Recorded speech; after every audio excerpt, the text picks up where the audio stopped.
السلام علیکم every one, کیسے ہیں آپ سب؟ اللہ آپ کو اپنے حفظ و امان میں رکھے، آمین۔ قرآن انسان کی پوری زندگی بدل سکتا ہے، لیکن اس کے لیے شرط بھی یہی ہے کہ اسے ساری زندگی پڑھا جائے۔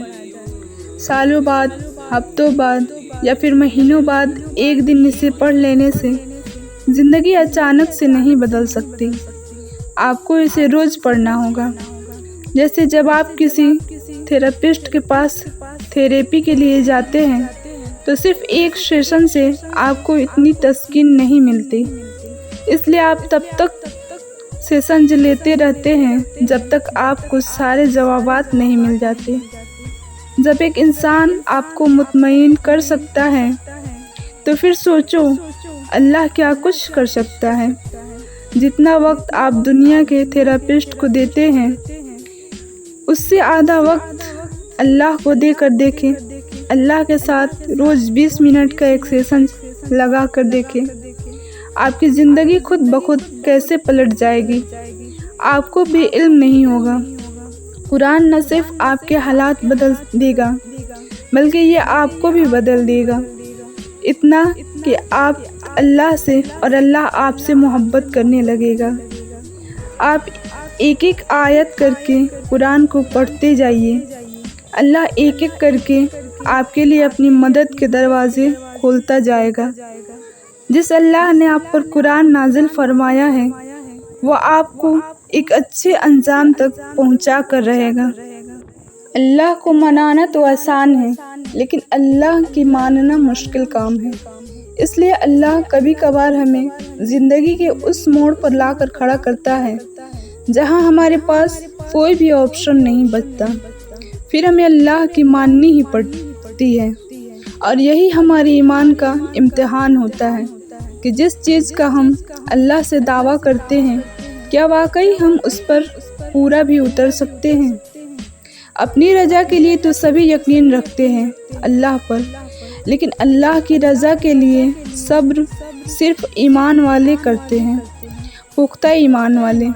اور یاد رکھیں کہ جو اللہ کی بات نہیں ٹالتے اللہ بھی ان کی بات نہیں ٹالتا۔ آزمائش ہی تو ہمارا ایمان زندہ رکھتی ہے اور ہمارا ایمان ہمیں زندہ رکھتا ہے، ورنہ ہم تو کب کے ختم ہو چکے ہوتے۔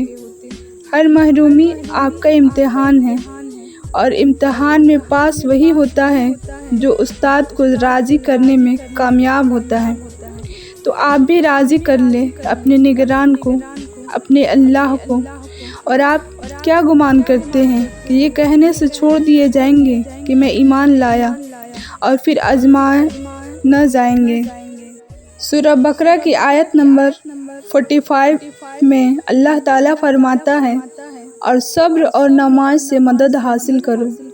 تو دیکھو جب کوئی ایسی آزمائش آ جائے کہ کوئی راستہ نظر نہ آ رہا ہو، آپ کو حق پر ہوتے ہوئے بھی مشکلات کا سامنا کرنا پڑے، تو ایسے میں اپنا اللہ پر یقین اور پختہ کر لینا، فوراً اٹھنا، وضو کرنا، خشوع کے ساتھ نماز ادا کرنا اور اللہ سے مدد مانگنا کہ اللہ آپ تو جانتے ہیں میں سب کچھ چھوڑ کر صرف آپ کے لیے یہاں تک آئی ہوں، اب مجھے ثابت قدم رکھنا، مجھے اپنے نفس کے حوالے نہ کرنا، مجھے شیطان کے وسوسوں سے بچا لینا، میں ماضی کے گناہ میں پھر پڑنا نہیں چاہتی۔ پھر دیکھنا اللہ کیسے تمہاری مدد کرتا ہے، کیونکہ یہ تو صرف تمہارے یقین کی آزمائش تھی۔ تم تو خوش نصیب ہو کہ اس نے تمہیں ہدایت دی اور اپنے راستے کے لیے چنا۔ سورہ بقرہ کی آیت نمبر 186 میں اللہ تعالیٰ فرماتے ہیں، جب میرے بندے میرے بارے میں آپ سے سوال کریں تو آپ کہہ دیں کہ میں بہت ہی قریب ہوں، ہر پکارنے والے کی پکار کو جب بھی وہ مجھے پکارے قبول کرتا ہوں۔ اس لیے لوگوں کو بھی چاہیے وہ میری بات مان لیا کریں اور مجھ پر ایمان رکھیں، یہی ان کی بھلائی کا باعث ہے۔ ہدایت اور اللہ کی محبت دو ایسی چیزیں ہیں جو انسان کو مانگے بغیر نہیں ملتی۔ اللہ سے رجوع کرنے میں دیر نہ کرو، ابھی بھی وقت ہے، لوٹ جاؤ اس کی جانب۔ وہ آج بھی تمہاری توبہ کے، تمہارے لوٹنے کے انتظار میں ہے۔ تم اس سے مانگو تو صحیح، وہ کیوں نہیں تمہیں ہدایت دے گا، وہ کیوں تمہیں اپنی محبت سے نہیں نوازے گا۔ بس پہلا قدم تمہیں اٹھانا اور بہت ساری دعائیں کرنی ہیں، پھر دیکھنا وہ کیسے کیسے تمہارے لیے راستے بناتا ہے، کیسے تمہارے لیے غیب سے مدد بھیجتا ہے۔ پہلی بات تو آپ کو یہ یاد رکھنی ہے کہ یقین کے بنا دعائیں ادھوری ہیں۔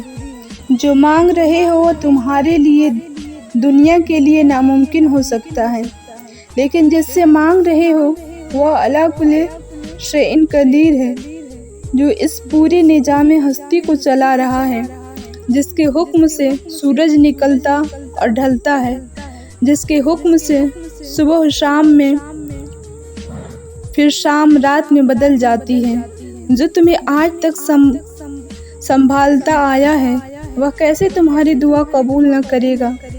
اللہ سے جب بھی مانگو جیسے بھی، وہ ضرور سنتا ہے، وہ تمہاری خاموشیوں کو بھی سنتا ہے اور تمہارے سینوں میں چھپے ہر راز سے واقف ہے۔ بس تم کامل یقین سے مانگو، پھر دیکھنا تمہاری دعائیں خود ہی قبول ہوتی ہوئی نظر آئیں گی، خود معزز رونما ہوتے ہوئے نظر آئیں گے۔ دعائیں ضائع کبھی نہیں ہوتی۔ اگر آپ نے کسی چیز کے لیے دعا کی ہے تو اس بات کی ضمانت ہے کہ آپ کی دعا لازماً قبول ہوگی۔ اب یہ پریشانی کہ ہماری دعا کب، کہاں اور کیسے قبول ہوگی تو یہ اللہ ہی جانتا ہے، پر اس بات کی گارنٹی ہے کہ ہمیں جب سب سے زیادہ ضرورت ہوگی تب ہماری دعا کا جواب ہم تک بھیج دیا جائے گا۔ اور ہمارے رب کا ارشاد ہے کہ مجھے پکارو، میں تمہاری دعائیں قبول کروں گا۔